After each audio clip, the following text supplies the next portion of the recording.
The Assembly will hear an address by His Excellency Olaf Scholz, Chancellor of the Federal Republic of Germany.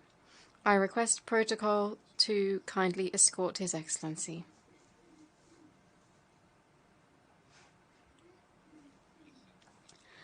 I have great pleasure in welcoming His Excellency Olaf Scholz, Chancellor of the Federal Republic of Germany. I invite him to address the Assembly.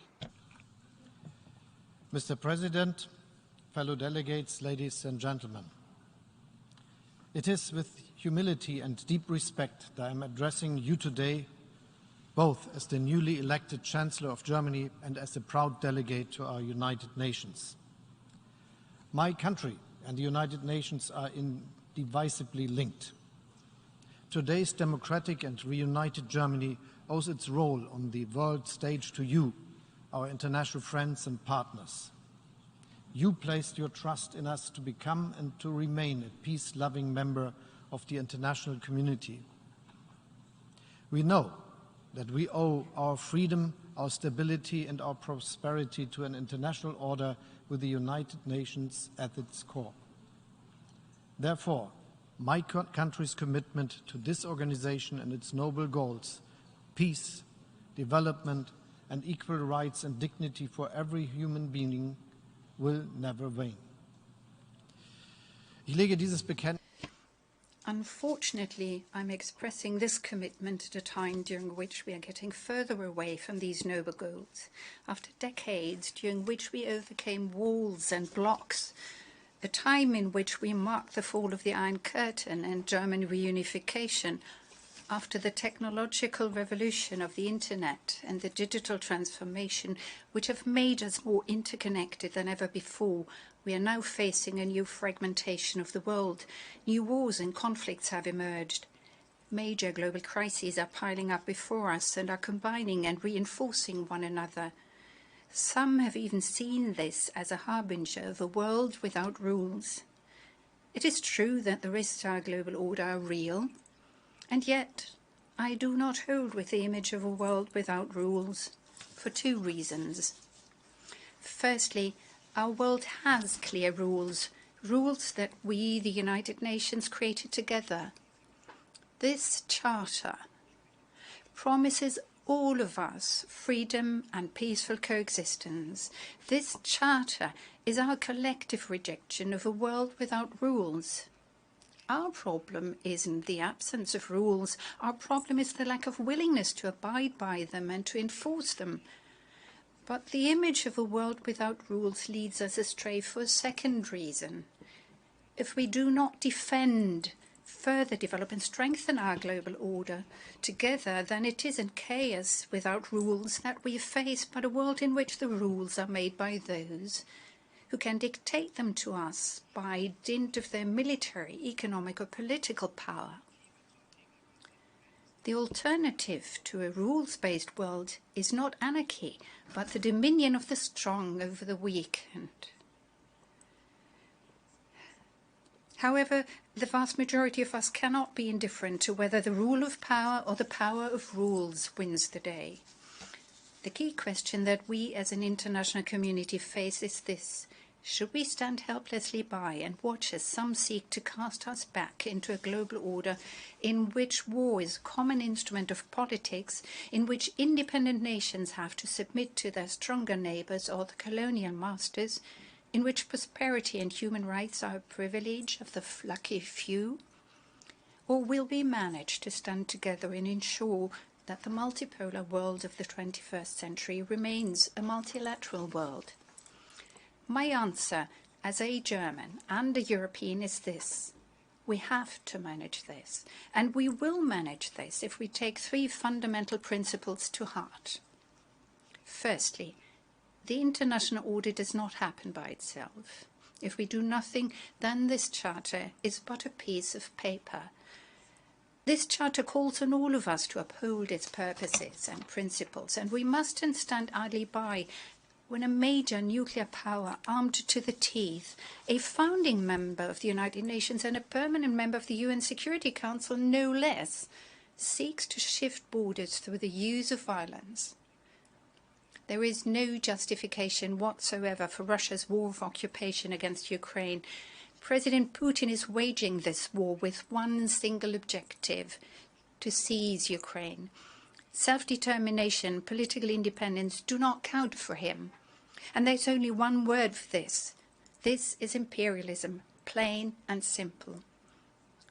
The return of imperialism is not only a disaster for Europe, it is also a disaster for our global peaceful order, which is the antithesis of imperialism and neo-colonialism.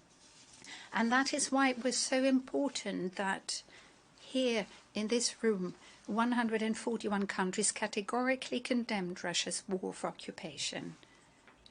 But that alone is not enough. If we want this war to end, then we cannot be indifferent to how it ends. Putin will only give up his war and his imperialist ambitions if he realizes that he cannot win. In so doing, he isn't just destroying Ukraine, but he's also ruining his own country. This is why we will not accept a peace dictated by Russia. This is why we will not accept any pretentious referenda. And this is why Ukraine must be able to defend itself against Russia's invasion. We're supporting Ukraine with all our might, financially, economically, with humanitarian assistance and also with weapons. Together with our partners around the world, we have imposed tough economic sanctions on the Russian leadership and Russia's economy. And this is how we're making good on a promise that each and every of our countries made when joining the United Nations, namely to join forces to maintain international peace and security. There's one more thing that I would like to add, which is that not one sack of grain has been held back on account of these sanctions. Russia alone has prevented Ukrainian grain ships from putting out to sea, bombing ports and destroying agricultural enterprises. Where hunger prevails, there can be no peace. My predecessor, Nobel Peace Prize winner Willy Brandt, said this when he addressed this assembly as the first Federal Chancellor to do so in 1973. Today we're witnessing that this sentence also works the other way around. Those who want there to be no hunger must ensure that Putin's war does not prevail. This war, which even in countries far away from Russia is leading to rising prices, energy scarcity and famine. The fact that grain exports have been made possible once again thanks to the mediation efforts of Secretary General Guterres and Turkey deserves great respect. Germany is also supporting Ukraine with the export of food, and we will stand by Ukraine when it comes to shouldering the enormous costs for rebuilding the country. At an international conference of experts, which I'm hosting with the President of the European Commission in Berlin on October 25th, we will, together with supporters of Ukraine from all around the world, think about how we can manage this Herculean task. Our message is this: we stand firmly at the side of those under attack, for the protection of the lives and the freedom of the Ukrainians, and for the protection of our international order. Ladies and gentlemen, the second principle for preserving this order is as follows. All of us will be judged against the obligations that we have jointly entered into. Responsibility always begins at home. Take climate change, for example, which is the biggest challenge of our generation. We, the industrialized countries and major emitters of greenhouse gases, have a very special responsibility here. And it was with this in mind that we reiterated our intention at the G7 summit in Germany in June to forge ahead in order to achieve the 1.5-degree target, not in spite of the war and the energy crisis, but precisely because climate neutrality also leads to greater energy security. We stand by our pledges to support emerging economies and developing countries in their efforts to reduce emissions and to adapt to climate change, with new just energy transition partnerships, for example. And we will not abandon the countries that are struggling the most in the face of loss and damage as a result of climate change. By the time of the climate change conference in Egypt, therefore, we want to establish a global shield against climate risks. Our yardstick must be the obligations that we have entered into. Nowhere does this insight seem more obvious to me than in the protection of human rights, because they reflect the deepest need of each and every one of us to live our lives in freedom, unharmed, and in dignity. This lies at the heart of what makes us humans, who we are, and what we have in common, no matter where we come from, no matter what we believe, no matter who we love. And I tell you this with the history of my country in mind.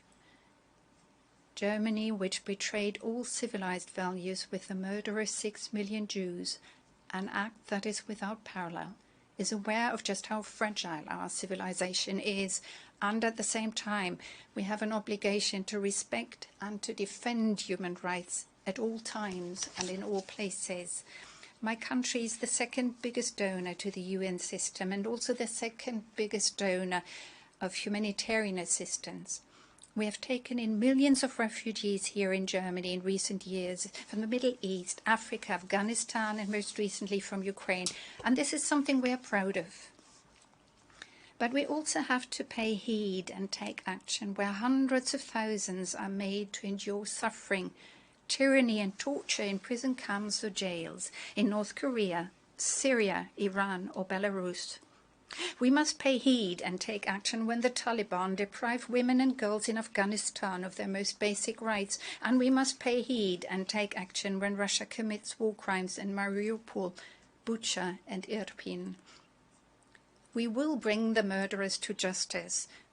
We're doing everything in our power to support the International Criminal Court and the Independent International Committee of Inquiry established by the Human Rights Council.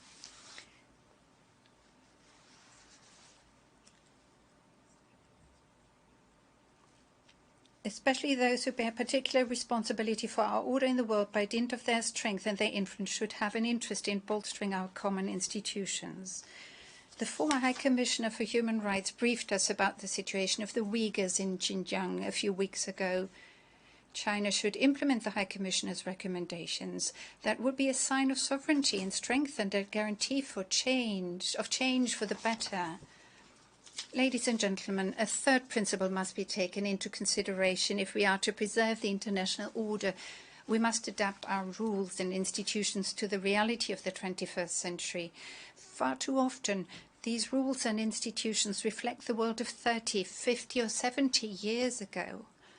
And that also goes for the United Nations Security Council. Germany has for many years been committed to its reform and expansion, first and foremost to include the countries of the Global South.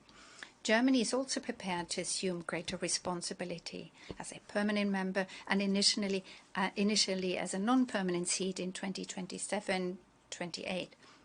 I kindly ask you to support our candidacy, the candidacy of a country that respects the principles of the United Nations and which offers and seeks cooperation. It is, to my mind, entirely natural that the up-and-coming dynamic countries and regions of Asia, Africa and Southern America must be given a stronger political voice on the world stage.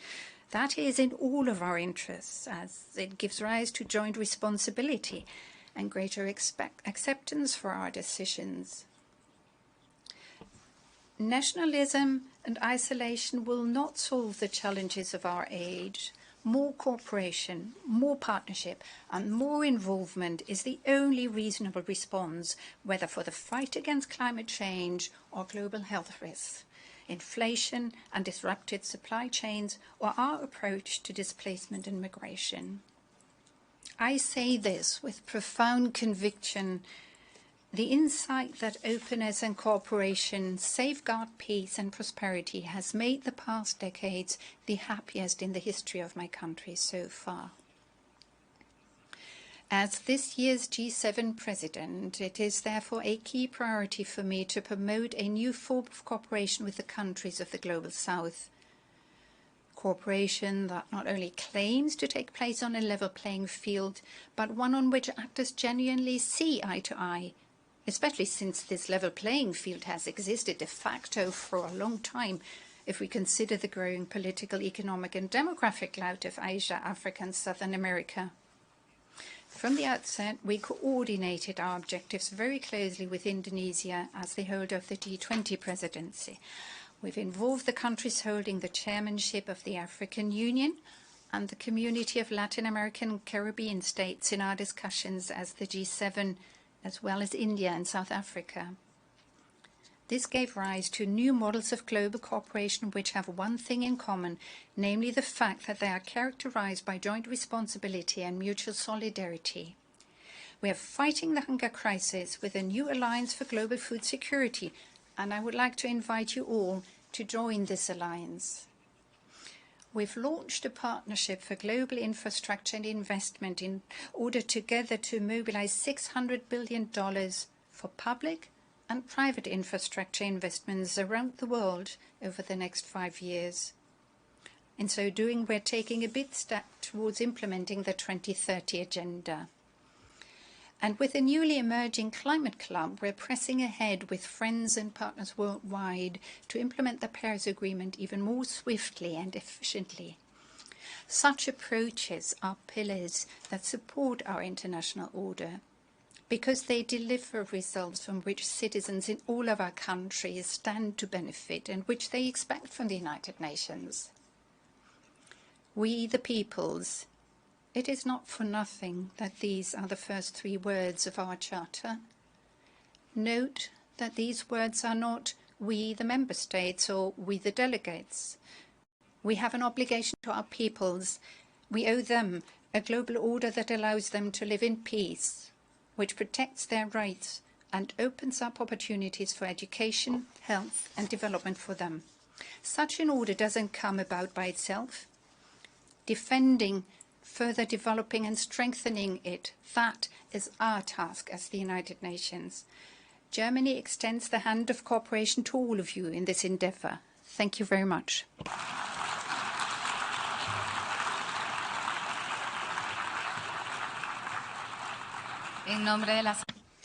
On behalf of the Assembly, I wish to thank the Chancellor of the Federal Republic of Germany for the statement just made, and I request protocol to escort His Excellency.